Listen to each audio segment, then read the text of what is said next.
नमस्कार। जगतगुरु भगवान श्री कृष्ण जी के चरणों में कृतज्ञता पूर्वक वंदन करता हूँ। सनातन संस्था एवं हिंदू जनजागृति समिति द्वारा आयोजित धर्म संवाद इस विशेष कार्यक्रम में मैं श्री गुरुराज प्रभु आप सभी का हार्दिक स्वागत करता हूँ।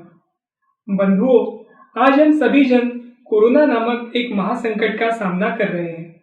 इस भयंकर महामारी पर आधुनिक विज्ञान दवाई ढूंढ रहा है, परंतु आज तक कोई दवाई उपलब्ध नहीं है। ऐसे संकट की स्थिति में स्थिर रहने के लिए केवल अध्यात्म ही हमें आत्मबल दे सकता है, हमारा तनाव भी कम कर सकता है। आज कई देशों के डॉक्टर योग, ध्यान के साथ साथ ओंकार का जप भी करने लगे हैं। आज पूरा विश्व शांति के लिए भारत की ओर देख रहा है। ऐसे में अध्यात्म समझकर उसको जीवन में उतारना होगा, और इसी अध्यात्म की खोज करने के लिए हमने इस धर्म संवाद का आयोजन किया है। अब तक हमने इस धर्म संवाद के विशेष कार्यक्रम के अंतर्गत वर्तमान आपातकाल, सुख दुख, अध्यात्म, पितृदोष एवं वास्तुदोष के विषय में सविस्तर जानकारी ली। साथ ही साथ श्री रामनवमी और श्री हनुमान जयंती के विषय में जानकारी लिया। पिछले कुछ दिनों से हमने लगातार श्री गुरु के विषय में विविध प्रश्नों के माध्यम से विषय समझ के लिया, गुरु की महिमा समझ के ली, शिष्य के विषय में समझ के लिया। और आज के हम इस धर्म संवाद में भी हम इसी विषय से संबंधित हमारे जिज्ञासुओं ने जो प्रश्न हम तक भेजे हैं उसके विषय में जान के लेंगे। यह कार्यक्रम देखते समय आपके मन में यदि कुछ प्रश्न निर्माण होते हैं तो यह प्रश्न कमेंट बॉक्स में लिखकर आप अवश्य हम तक पहुंचाएं। हम आपकी सभी शंकाओं का निरसन करने का यथासंभव प्रयास करेंगे। आपने जिज्ञासावश पूछे हुए प्रश्नों हम यहाँ पर इस कार्यक्रम में लेकर आपकी शंकाओं का निरसन करेंगे। इससे आपकी साधना में आने वाली अड़चनें दूर होने में सहायता होगी। आज के इस धर्म संवाद के लिए हमारे साथ पूजनीय नीलेश सिंह बाल जी उपस्थित हैं। पूजनीय नीलेश सिंह बाल जी, हम आपका हार्दिक स्वागत करते हैं। पूजनीय नीलेश सिंह बाल जी, आपने समुद्री जहाज निर्मित क्षेत्र में अभियंता हैं। आपने सनातन संस्था के मार्गदर्शन में साधना कर संत पद प्राप्त किया है, अर्थात आप आध्यात्मिक क्षेत्र के भी अधिकारी हैं। आप विगत 21 वर्षों से पूर्णकालीन रूप से हिंदू धर्म के प्रचार प्रसार के लिए निरंतर प्रवास में हैं। आपके पास आध्यात्मिक और सामाजिक क्षेत्र का अनुभव है। इस अनुभव का लाभ हमें निश्चित होगा। आइए आज के धर्म संवाद को हम प्रारंभ करते हैं। आज के धर्म संवाद में यह कार्यक्रम देखते हुए अलग अलग जिज्ञासुओं ने जो प्रश्न हमारे पास भेजे हैं उन्हीं प्रश्नों के संदर्भ में हम जानकर लेंगे। पूजनीय नीलेश जी, इस कार्यक्रम को देखते हुए एक जिज्ञासु ने जो हमारे पास यहाँ प्रश्न भेजा है कि उन्होंने श्री गुरुदेव दत्त और कुल देवता यह दोनों नाम जप करना आरंभ किया, तो क्या गुरु मंत्र लेना यह आवश्यक है? ऐसे उन्होंने प्रश्न भेजा है। अच्छा प्रश्न भेजा है। तीव्र मुमुक्षत्व अथवा गुरु प्राप्ति की एवं गुरु कृपा की तीव्र उत्कंठा होने पर ही गुरु मंत्र मिलता है। गुरु हमारे जीवन में आए और हमें गुरु मंत्र मिले, इसलिए प्रारंभिक अवस्था में कुल देवी का एवं श्री गुरुदेव दत्त यह जप अवश्य करें। श्रद्धा से नाम जप करते हुए आगे कुल देवी यही हमारी गुरु से भेंट करवाती है। पर गुरु मंत्र मिलने का शास्त्र भी अब हम संक्षेप में समझ कर लेते हैं। सामान्य व्यक्ति जिसमें अध्यात्म में रुचि नहीं होती है उसका आध्यात्मिक स्तर 20% होता है, तथा मोक्ष प्राप्त किए हुए व्यक्ति का आध्यात्मिक स्तर 100% होता है। 30% आध्यात्मिक स्तर का व्यक्ति जो होता है वो देव पूजा, धार्मिक पठन, मंदिर जाना, तीर्थ क्षेत्र जाना इतना ही करता है। 40% आध्यात्मिक स्तर आने के बाद नाम जप कर सकते हैं, यह आरंभ होता है। 50% आध्यात्मिक स्तर पर सत सेवा होने लगती है एवं जब आध्यात्मिक स्तर 60% हो जाता है तब खरे अर्थ में सत के लिए त्याग का आरंभ हो जाता है। इसी बीच इसी काल में 55% आध्यात्मिक स्तर पर गुरु प्राप्ति होकर गुरु मंत्र मिलता है। जब अध्यात्म में रुचि 50% से अधिक होती है तब कोई संत उस साधक के लिए गुरु का कार्य करते हैं। जब साधक तन मन एवं धन का 55% से अधिक भाग अध्यात्म के लिए समर्पित करते हैं, अध्यात्म तो अर्पित करते हैं, उसके पश्चात ही उसे गुरु मंत्र मिलता है। इसीलिए अनेक वर्ष गुरु के सानिध्य में होने पर भी जब तक उतना आध्यात्मिक स्तर न हो जाए तब गुरु उसे गुरु मंत्र नहीं देते। इसीलिए गुरु मंत्र मांगना भी नहीं चाहिए। गुरु मंत्र ही क्या, यदि साधक अन्य किसी भी विषय का पात्र न हो तो गुरु उसे वो नहीं देते हैं, और यदि वो लायक हो, पात्र हो, तो स्वयं ही दे देते हैं। एक प्रश्न और एक जिज्ञासु ने जो हमारे पास भेजा है वो यह है कि जो दान दिया जाता है, क्योंकि दान का महत्व सभी लोगों को पता है और दान देने की प्रयास रहता है सभी का, तो उनका प्रश्न है कि बिना गुरु के दिया हुआ दान, इसका फल मिलता है क्या, ऐसे उन्होंने पूछा है। एक अच्छा प्रश्न है। आमतौर पर इसके बारे में समाज के मन में प्रश्न रहता है। दान करना ये कर्मयोग के अनुसार एक साधना है, क्योंकि साधना के कई मार्ग बताए गए हैं। कर्मयोग है, ध्यान योग है, ज्ञान योग है। तो दान करना ये कर्मयोग के अनुसार साधना है, और कर्मयोग के अनुसार दान करने हेतु तो गुरु की आवश्यकता नहीं होती है। कुछ लोग दान तो करते हैं परंतु उनकी रुचि दान देते समय अपनी फोटो खिंचवाकर सोशल मीडिया में प्रसिद्ध करने में ही अधिक होती है। कुछ स्थानों पर यह लिखा होता है कि ये दान करने से ये फल मिलेगा, कुत्ते को रोटी खिलाने से ये फल मिलेगा, कबूतर को दाना खिलाने से ये फल मिलेगा। मतलब कि लोग उस मिलने वाले फल की अपेक्षा को मन में रखकर दान करते हैं। परंतु धर्म कहता है कि किसी भी प्रकार की अपेक्षा रखते हुए जो दान हम करते हैं उससे साधना नहीं होती है। हम जब गंगा जी में पानी से अर्घ्य देते हैं तब तेरा तुझको अर्पण ऐसा भाव रखते हैं। ऐसा ही भाव दान के प्रति होना चाहिए। दान करने से साधना हो और आगे गुरु की कृपा हो, इसलिए इस विषय में थोड़ा और समझकर लेना हमें आवश्यक है। सबसे पहले दान के बारे में कहा गया है कि दान सदैव पात्रे दानम, अर्थात सत पात्रे दानम, योग्य व्यक्ति को देना चाहिए। और इस संपूर्ण संसार में संतों से अधिक सत्पात्र कोई नहीं है, इसलिए जो कुछ दान करता हो उन्हें ही अर्पण करें। इस प्रकार का दान करना उपासना करने वाले नामधारक के लिए संभव है। अब उपासना करने वाले की तुलना में कर्म मार्ग जो है वो कनिष्ठ मार्ग है। इस कर्म मार्ग पर चलने वाले लोग भावना में आकर यानी भावनावश होकर भिखारियों को अन्न देते हैं या पाठशाला को, अस्पतालों को दान देते हैं, जिससे केवल पुण्य प्राप्त होता है। जबकि मुमुक्षु को यानी मोक्ष की अभिलाषा रखने वाले साधक को पाप पुण्य दोनों की इच्छा नहीं रहती है, क्योंकि पुण्य से स्वर्ग प्राप्ति होती है, मोक्ष प्राप्ति नहीं होती है। इसमें संत ज्ञानेश्वर जी कहते हैं कि दान करना यह पापात्मक पुण्य है, क्योंकि पुण्य बल के कारण स्वर्ग में स्थान मिलता है, उत्तम भोग भोगने को मिलते हैं। परंतु जैसे ही पुण्य का फल समाप्त हो जाता है यानी पुण्य का क्षय हो जाता है, तब मनुष्य को पुनः जन्म लेकर पृथ्वी पर आना पड़ता है। पृथ्वी पर जन्म लेने के उपरांत फिर वही सब सुख दुख का जीवन चक्र चालू हो जाता है।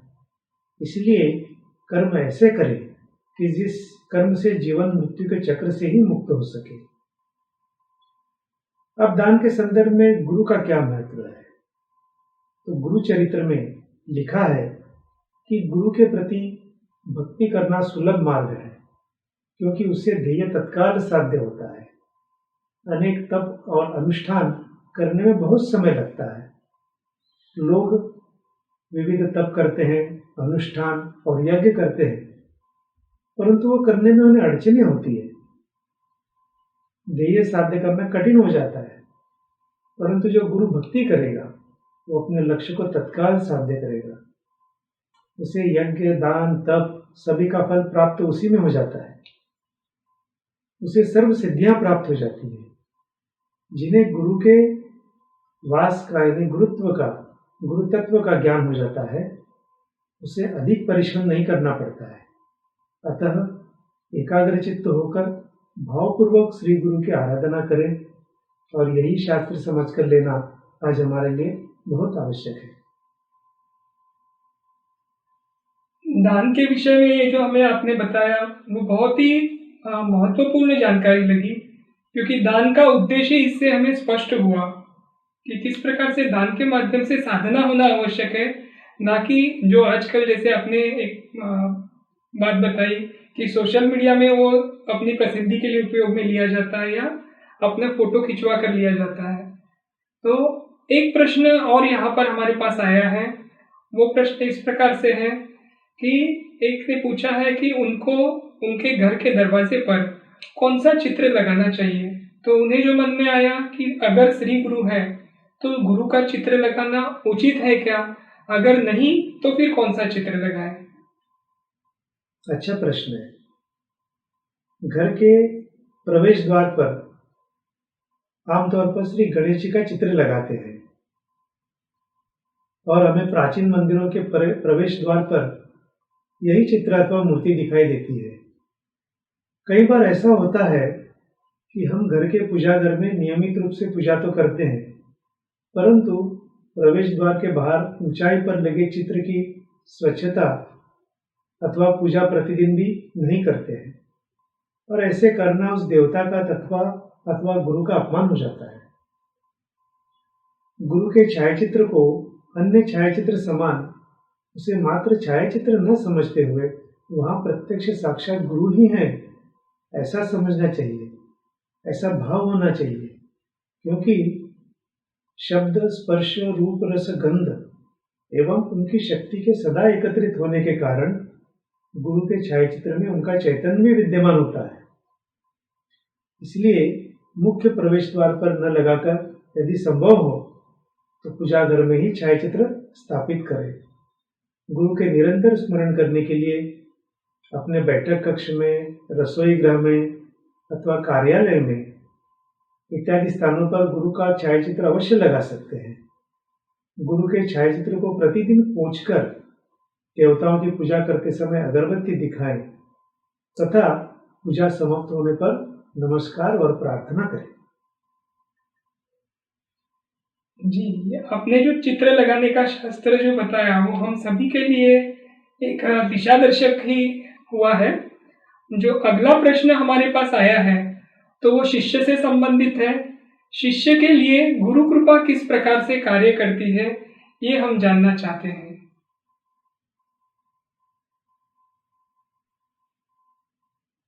आमतौर पर शिष्य को स्वीकारने पर गुरु ही शिष्य की प्रगति करवाते हैं।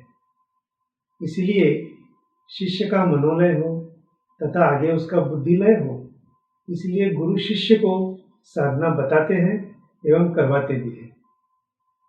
आध्यात्मिक दृष्टि से उन्नत पुरुष के मन में केवल ये विचार भी आए कि अमुक कार्य संपन्न हो तो वो कार्य संपन्न हो जाता है।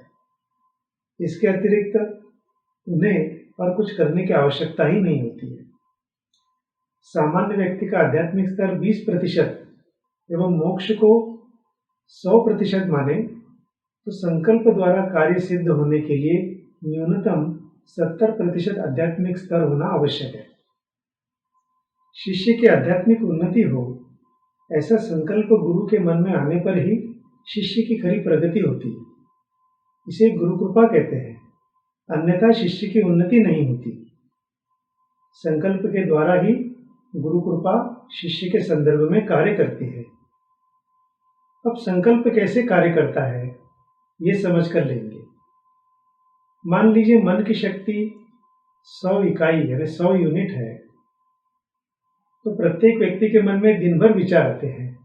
कुछ कार्यालय संबंधी, कुछ घर संबंधी, कुछ संसार के संबंधी भी, ऐसे विभिन्न प्रकार के विचार आते हैं। प्रत्येक विचार के कारण एवं विचार की पूर्ति के लिए, जैसे मुझे कार्यालय में समय पर पहुंचना है या प्रलंबित कार्य पूर्ण करना है, किसी से मिलना है, कहीं जाना है, इन सब का विचार करने में कुछ मात्रा में शक्ति खर्च हो जाती है। दिन भर में यदि 100 विचार आए तो उसको सोचने के लिए या उसके बारे में विचार करने के लिए उस दिन की अधिकांश शक्ति जो है वो समाप्त हो जाएगी। परंतु उसके मन के विचार ही ना आए या उसके मन में विचार ही ना आए, मन निर्विचार रहे और उसके मन में एक ही विचार आए कि अमुक एक चीज हो जाए, तो उस विचार के पीछे पूरी 100 इकाई शक्ति हो जाती है। यानी उस विचार के पीछे पूरी 100 इकाई शक्ति लग जाती है और इसीलिए वह विचार संकल्प बन के सिद्ध हो जाता है। वो विचार सत का हो तो स्वयं की साधना भी उसमें व्यय नहीं होती, यानी खर्च नहीं होती। ईश्वर की यानी ईश्वर ही उस कार्य को पूर्ण करते हैं, क्योंकि वो सत का अर्थात ईश्वर का ही कार्य होता है। इसीलिए सतत गुरु की कृपा प्राप्त होने के लिए शिष्य को ऐसे प्रयास करते रहने चाहिए जिससे गुरु के मन में उसके आध्यात्मिक उन्नति के लिए संकल्प हो। आपकी बातों से ये हमें स्पष्ट हुआ कि श्री गुरु के मन में हमारे लिए संकल्प होने के लिए उनका मन जितना आवश्यक है, ऐसे बात हमें आपके मार्गदर्शन से ध्यान में आई। और एक प्रश्न ईश्वर और गुरु के संदर्भ में एक जिज्ञासु ने जो हमारे पास भेजा है वो इस प्रकार से है कि क्या ईश्वर को हम गुरु मान सकते हैं, ये भी जानना चाहते हैं। इसके बारे में संत कबीर कहते हैं, गुरु बिन ज्ञान न उपजे, गुरु बिन मिले न मोश, गुरु बिन लखे न सत्य को, गुरु बिन मिटे न दोष। अर्थात गुरु के बिना ना ज्ञान मिलता है, ना मोक्ष, ना हमें सत्य समझ में आता है और ना ही हमारे दोष। इसलिए हमारे जीवन में देहधारी गुरु की अति आवश्यकता है। वर्तमान जन्म में छोटी छोटी बातों के लिए भी प्रत्येक व्यक्ति किसी अन्य से, जैसे शिक्षक हो, डॉक्टर हो, वकील इत्यादि से सलाह लेता है। ऐसी स्थिति में जन्म मृत्यु के चक्र से मुक्ति दिलाने वाले गुरु का महत्व कितना होगा, इसकी कल्पना करना भी कठिन है। वास्तव में ईश्वर और गुरु में हम भेद ही नहीं कर सकते। ईश्वर निर्गुण रूप है तो गुरु ईश्वर का ही सगुण रूप है। गुरु हमारा हाथ पकड़कर हमसे प्रत्यक्ष साधना करवा कर लेते हैं और इसके बारे में संत कबीर गुरु का महत्व बताते हुए कहते हैं, गुरु गोविंद दो खड़े काके लागू पार, बलिहारी गुरु अपनो जिन गोविंद दियो बताए। इसका अर्थ यह है, इस दोहे में ये तात्पर्य बताया गया है कि गुरु और भगवान दोनों ही मेरे सम्मुख खड़े हैं, परंतु गुरु ने ईश्वर को जानने का मार्ग दिखाई दिया है। कहने का भाव यह है कि जब आपके समक्ष गुरु और ईश्वर दोनों विद्यमान हो तो पहले गुरु के चरणों में अपना शीश झुकाना चाहिए, क्योंकि गुरु ने ही हमें भगवान के पास पहुंचने का ज्ञान प्रदान किया है। और हमारे यहाँ तो ये भी कहा गया है, गुरुर् ब्रह्मा गुरुर्विष्णु गुरुर्देवो महेश्वर, गुरु साक्षात परब्रह्म तस्मै श्री गुरवे नमः। इस श्लोक में गुरु महिमा को गुणगान करते हुए कहा गया है कि गुरु अगर मिल जाए तो जीवन में भगवान को पाना आसान हो जाता है और गुरु के रूप में साक्षात ईश्वर की प्राप्ति हो जाती है। श्री शंकराचार्य जी ने कहा है, ज्ञान दान करने वाले सद्गुरु को जो शोभा दे, ऐसी उचित उपमा इस त्रिभुवन में कहीं भी नहीं है। यद्यपि उन्हें पारस की उपमा दी जाए तो वह भी पर्याप्त नहीं है, क्योंकि पारस लोहे को स्वर्णत्व तो दे सकता है परंतु उसे पारसत्व नहीं दे सकता। समर्थ रामदास स्वामी ने भी दासबोध में कहा है, पारस के स्पर्श से लोहा सोना बन जाता है, परंतु सोना अपने स्पर्श से लोहे को सोना नहीं बना सकता। परंतु गुरु शिष्य को गुरु पद प्राप्त करवा के देते हैं, गुरु पद प्राप्त करवाते हैं। इसलिए पारस की उपमा भी गुरु के लिए पर्याप्त नहीं है, इसलिए गुरु जीवन में होना अत्यधिक आवश्यक है। आपके इस उत्तर से निश्चित तौर पर गुरु का महत्व भी पुनः एक बार हमारे मन पर अंकित हुआ है। जो अगला प्रश्न हमें भेजा है तो उसमें हमारे दर्शकों ने पूछा है कि यदि पति और पत्नी दोनों ने गुरु मंत्र लिया हो और कालांतर से पति ने गुरु मंत्र जपना छोड़ दिया तो ऐसी स्थिति में क्या करना चाहिए? ये भी एक अच्छा प्रश्न है। इसमें हमें ये समझना चाहिए कि गुरु का प्रत्येक शिष्य के संबंध व्यक्तिगत स्तर पर होता है। यानी गुरु का प्रत्येक शिष्य से जो संबंध होता है वो व्यक्तिगत स्तर पर होता है।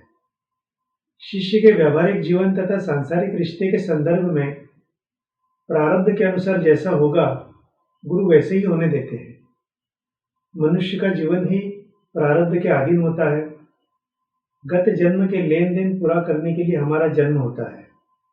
इस संसार के जो भी रिश्ते हैं वो लेन देन पूरा करने के लिए ही होते हैं। पति और पत्नी यह भी ऐसा ही एक रिश्ता है। गुरु प्राप्ति के बाद हमारे साधना की अगली यात्रा का प्रारंभ होता है। गुरु शिष्य का नाता जन्म मृत्यु के चक्र से छुड़ाने वाला नाता है। इसलिए किसी कारणवश यदि पति ने मंत्र जप छोड़ दिया तो भी पत्नी उसे कर सकती है, उसे उस मंत्र जाप का निश्चित लाभ होगा। जी, अभी और एक प्रश्न जो दर्शक ने भेजा है वो एक ऐसा है जो सनातन संस्था के विषय में उन्होंने कहा है कि क्या सनातन संस्था में गुरु दीक्षा दी जाती है, गुरु मंत्र दिया जाता है क्या, ये उन्होंने पूछा है। और दूसरा उनका कहना है कि नाम साधना को ही गुरु दीक्षा समझे क्या, ऐसे उन्होंने प्रश्न भेजा है। मैं दर्शकों की जिज्ञासा की प्रशंसा करता हूँ और आपके इस प्रश्न के संदर्भ में मैं बताना चाहता हूँ कि सनातन संस्था हर योग मार्ग के साधकों की शीघ्र आध्यात्मिक उन्नति के लिए मार्गदर्शन करती है। साथ ही जिज्ञासुओं को शीघ्र ईश्वर प्राप्ति हो, इस हेतु गुरु कृपा योगानुसार साधना के विषय में मार्गदर्शन करती है। इसलिए सनातन संस्था में कोई गुरु मंत्र या दीक्षा की परंपरा नहीं है। गुरु प्राप्ति के लिए आवश्यक साधना बताकर वो साधकों से करवा कर लिया जाता है। गुरु के विषय में हमें यह समझना चाहिए कि गुरु मात्र देहधारी व्यक्तित्व नहीं, अपितु पृथ्वी पर ईश्वर का अवतरित तत्व ही है। माता पिता का अपने संतान के प्रति प्रेम होता है। माता पिता एवं बेटे को ये बात एक दूसरे से कहनी नहीं पड़ती है। उसी प्रकार खरे गुरु शिष्य के नाते में शिष्य को ज्ञात होता है कि उस पर गुरु की कृपा ही है।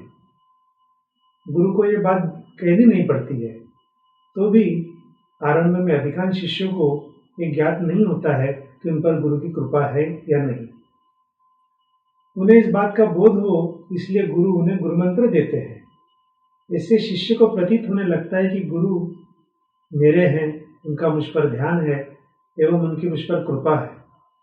सनातन संस्था से जुड़े अनेक साधकों को इसकी अनुभूति होने के कारण उन्हें गुरु मंत्र की आवश्यकता प्रतीत नहीं होती है। गुरु मंत्र का शास्त्र आपने बताकर हम सभी के मन से यह जो एक प्रश्न था उसके बारे में उसके ही शंका का निरसन किया, ऐसे मुझे लग रहा है। अब कुछ प्रश्न जो हमारे दर्शकों ने ध्यान योग से संबंधित भेजे हुए हैं उन प्रश्नों की ओर हम मुड़ेंगे। पूजनीय नीलेश जी, एक प्रश्न दर्शक ने भेजा है कि कलयुग में, वर्तमान कलयुग में ध्यान योग की साधना करना या यह करके हम ईश्वर प्राप्ति कर सकते हैं क्या? हर युग की अपनी अपनी साधना होती है। जैसे जब सत्ययुग था, सत्ययुग में ज्ञान योग था। त्रेता युग के लिए ध्यान योग था, उस समय ध्यान धारणा कर सकते थे। द्वापर युग के लिए यज्ञ कर्मकांड यानी पूजा अर्चना की जाती थी, मतलब द्वापर युग में यज्ञ याग करना ये साधना थी, और कलयुग के लिए नाम जप करना यही साधना है। कलयुग में भगवान की प्राप्ति का सबसे सरल किंतु प्रबल साधन नाम जप ही बताया गया है। श्रीमद् भागवत का कथन है, यद्यपि कलयुग दोषों का भंडार है, तथापि इसमें एक बहुत बड़ा सद्गुण यह है कि सतयुग, त्रेता युग, द्वापर युग, इन पहले के युगों में भगवान के ध्यान द्वारा, यज्ञ अनुष्ठान के द्वारा तथा पूजा अर्चना से जो फल मिलता था, वही पुण्य फल कलयुग में श्री हरि के नाम संकीर्तन मात्र से ही प्राप्त हो जाता है। कृष्ण यजुर्वेदीय कलिसंतरणोपनिषद इसमें लिखा है कि द्वापर युग के अंत में जब देवर्षि नारद ने ब्रह्मा जी से कलयुग में कली के प्रभाव से मुक्त होने का उपाय पूछा, तब सृष्टिकर्ता ने कहा, आदि पुरुष भगवान नारायण के नामोच्चारण से मनुष्य कलयुग के दोषों को नष्ट कर सकता है। चैतन्य महाप्रभु जी ने कहा है कि कलयुग में केवल हरिनाम ही हमारा उद्धार कर सकता है। यही बात नानक देव जी उन्होंने भी कही है। उन्होंने कहा है, नानक दुखिया सब संसार, वही सुखिया जो नामाधार। रामचरितमानस में भी यही कहा है, कलयुग केवल नाम आधार। यानी नाम जप के बारे में अलग अलग संतों ने हर समय ये बताया हुआ है। अब ध्यान योग के अनुसार ध्यान करने के लिए आज शहरों के रजतमात्मक वातावरण में शांत तथा प्रसन्न वातावरण उपलब्ध होना ही कठिन है। पर आज तो टीवी, मोबाइल, इन साधनों से आधा घंटा भी दूर रहना संभव नहीं हो पा रहा है। तब घंटों तक ध्यान साधना और आगे समाधि की स्थिति कैसे प्राप्त हो सकती है, ये अनुभव करना बहुत कठिन है। और एक स्थान पर एकांत में लंबे समय तक बैठने की आज मनुष्य में क्षमता ही नहीं रही है। ध्यान के अभ्यास के प्रारंभ में मन की जो स्थिरता आवश्यक होती है, वह संभव नहीं है। मन सतत विचारों में ग्रस्त रहता है। अच्छे ध्यान के लिए सदाचार, सद्विचार, यम नियम का पालन और सात्विक भोजन, इनका पालन करना भी आज कठिन बन गया है।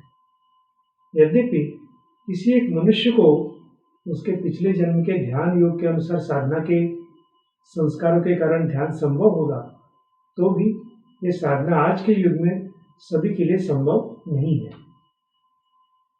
इस कारण हमें शास्त्रों के आधार पर हमारा साधना मार्ग सुनिश्चित करना आवश्यक है। हिंदू धर्म की ये विशेषता है कि ऋषि मुनियों ने मानव जाति के कल्याण के लिए शास्त्रों में युगों के अनुसार हमें कौन सी साधना करनी चाहिए, ये स्वयं लिख के रखा हुआ है। हमें मात्र उनके द्वारा बताए गए ज्ञान का उपयोग कर आचरण करना आवश्यक है। इस कारण हम अपने मनानुसार साधना करने की अपेक्षा धर्मशास्त्र के अनुसार साधना करें तो हमें निश्चित अधिक लाभ हो सकता है। जी, आपने जो अभी विस्तृत यह विवेचन किया, उससे हमें ध्यान में आया कि ध्यान योग की मर्यादाएं क्या है, और दूसरी बात ये भी स्पष्ट हुई कि कलयुग की वर्तमान स्थिति को देखते हुए साधना के दृष्टि से कलयुग में नाम साधना यह सर्वश्रेष्ठ है, ये भी समझ में आया।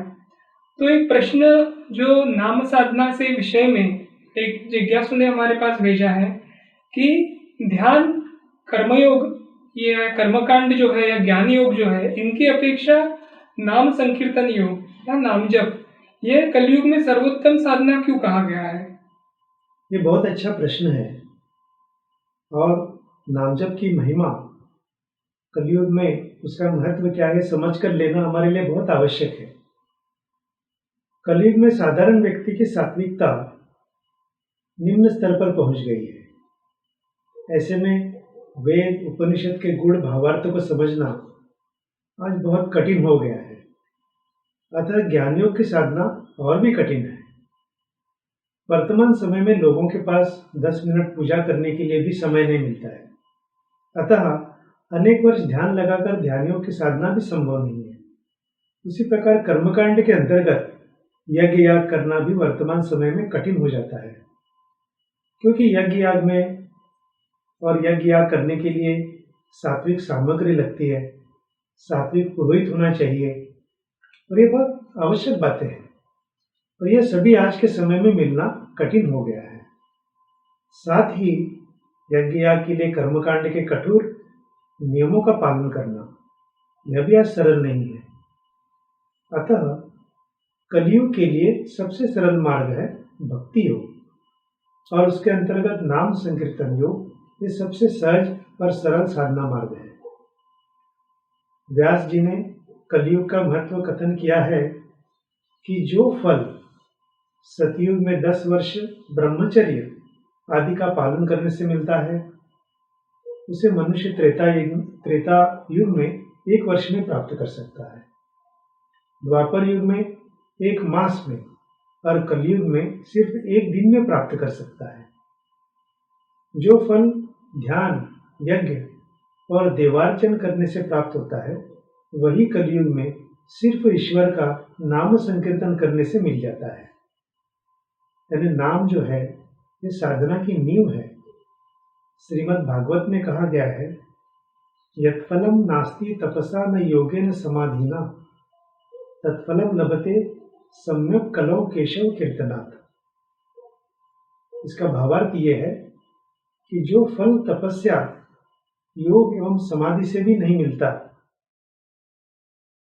कलयुग में वही फल श्री हरि कीर्तन से सहज ही मिल जाता है।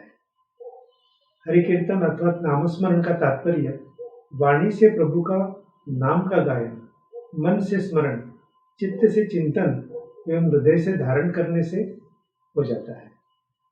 नाम ही जगत का बीज है। इसमें सभी वर्णों का अधिकार है।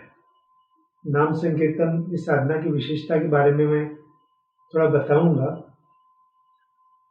इस महामंत्र की दीक्षा में मुहूर्त का विचार करने की आवश्यकता नहीं है। इसके जप में बाह्य पूजा की अनिवार्यता भी नहीं है। केवल उच्चारण करने मात्र से यह संपूर्ण फल देता है। इस मंत्र के अनुष्ठान में केवल देश काल का कोई प्रतिबंध नहीं है। झूठे मुंह अथवा किसी भी प्रकार की अशुद्ध अवस्था में भी नाम जप को करने को निषेध नहीं है। श्रीमद् भागवत महापुराण का तो यहाँ तक कहना है कि जप तप एवं पूजा पाठ की त्रुटियां अथवा कमियां श्री हरि के नाम संकीर्तन से ठीक और परिपूर्ण हो जाती है। और इसके बारे में, नाम संकीर्तन योग के बारे में मनुस्मृति में कहा गया है, ये पाक यज्ञाश्चत्वारो विधि यज्ञ समन्विता सर्वे ते जप यज्ञस्य कला नार्हन्ति षोडशी। इसका भावार्थ ये है कि गृहस्थ द्वारा जो 4 महायज्ञ वैश्वेदेव, बलिकर्म, नित्य श्राद्ध एवं अतिथि भोजन प्रतिदिन किए जाते हैं, जप यज्ञ का फल इन सब कृतियों के फल के कई गुना अधिक होता है। नाम जप में शब्द की व्युत्पत्ति जप जोड़ प से हुई है। जप शब्द का अर्थ है जकारो जन्म विच्छेदका, पकारो पापनाशका, अर्थात जो हमें जन्म और मृत्यु के चक्र से निकलकर हमारे पापों का नाश करता है और जन्म मृत्यु के चक्र से मुक्ति देता है, उसी को जप कहते हैं। अब साधना की अखंडता के बारे में नाम जप का क्या महत्व है, ये भी समझ कर लेते हैं। उस अनंत परमेश्वर से एकरूप होने के लिए हमें अखंड साधना करनी होगी। और अखंड साधना कैसे करेंगे? यदि ज्ञान योग के अनुसार करें तो ग्रंथों का अखंड पठन करना होगा। ध्यान योग के अनुसार करने के लिए अखंड ध्यान लगाना पड़ता है या त्राटक या प्राणायाम करना पड़ता है। भक्ति योग अनुसार करने के लिए जाएं तो अखंड भजन करना, पूजन करना, तीर्थ यात्रा करना या कीर्तन प्रवचन सुनना, ये सब बताया गया है। परंतु इनमें से कुछ भी 24 घंटे करते रहना संभव नहीं है। गृहस्थ के लिए घर द्वार, बाल बच्चे, नौकरी चाकरी सब संभालते हुए साधना में अखंडता बनाए रखना ये महत्वपूर्ण रहता है। और इसके लिए सबसे अच्छा साधन है नाम जप करना। कुछ साधक सोचते हैं कि आसन और प्राणायाम के माध्यम से हम आध्यात्मिक प्रगति कर सकते हैं। यह अपने आप में एक गलत धारणा है। आसन और प्राणायाम हमारे आध्यात्मिक प्रगति करवाने में सक्षम नहीं है। वे मात्र हमारे स्थूल देह और प्राण देह की कुछ सीमा तक शुद्धि कर सकते हैं। इन देहों की शुद्धि अन्य साधना मार्ग से भी संभव है। अतः आध्यात्मिक प्रगति में आसन एवं प्राणायाम को विशेष महत्व नहीं दिया गया है। किसी भी योग मार्ग से साधना करने पर स्थूल देह की अधिक से अधिक 20% एवं प्राण देह की अधिक से अधिक 30% तक ही शुद्धि हो सकती है। स्वर्ग एवं उसके आगे के लोक अर्थात महाजन तप या सत्य लोक, यहाँ तक के आध्यात्मिक प्रवास के लिए सभी देहों की पूर्ण शुद्धि परम आवश्यक है। नामजप से हमारे चारों देह अर्थात स्थूल देह, मनोदेह अर्थात मन, कारण देह अर्थात बुद्धि तथा महाकारण देह अर्थात अहम की पूर्ण शुद्धि संभव है। यही नाम संकीर्तन योग का महत्व है। भगवान श्री कृष्ण ने श्रीमद् भगवद गीता में नामजप के बारे में महत्व बताते हुए क्या कहा है? कहा है यज्ञानाम जप यज्ञोस्मि, अर्थात कलयुग में सर्व यज्ञों में जप यज्ञ मैं हूँ। तो इससे कलयुग में नामजप का महत्व हमें और अधिक प्रमाण में स्पष्ट हो जाता है। दर्शकों, जिस प्रकार से नामजप का महत्व अभी पूजनीय नीलेश जी ने बताया, वह हम सभी के लिए बहुत ही लाभदायक सिद्ध है। हम सभी से आपसे निवेदन करते हैं, आप में से जिन्होंने भी नामजप करना आरंभ नहीं किया होगा तो निश्चित तौर पर नामजप आरंभ करें, क्योंकि अभी जिस प्रकार से हमें बताया कि कलयुग के लिए नामजप यह सर्वश्रेष्ठ साधना भी है और नामजप से हमें अन्य सभी मार्गों से साधना करने पर जो लाभ होते हैं वो कम समय में उसका लाभ देने वाला मार्ग है। पूजनीय नीलेश जी, हम आपके बहुत बहुत आभारी हैं कि आपने हमारे दर्शकों के जो शंकाएं थी उनका निरसन किया और साथ ही साथ अभी समय आया है कि आज का धर्म संवाद को हम यही विराम दें। इससे पूर्व सभी दर्शकों से यह नम्र विनती है कि इसी प्रकार से कार्यक्रम देखते समय आपके मन में जिज्ञासावश जो भी प्रश्न निर्माण होते हैं वह कमेंट बॉक्स में लिखकर आप हम तक अवश्य पहुंचाएं और यह लिखते समय अपना नाम, शहर का तथा राज्य का नाम और आपका संपर्क सूत्र अर्थात मोबाइल नंबर भी अवश्य लिखें, जिससे कि आवश्यकता हो तो हम आपसे संपर्क भी कर सकें।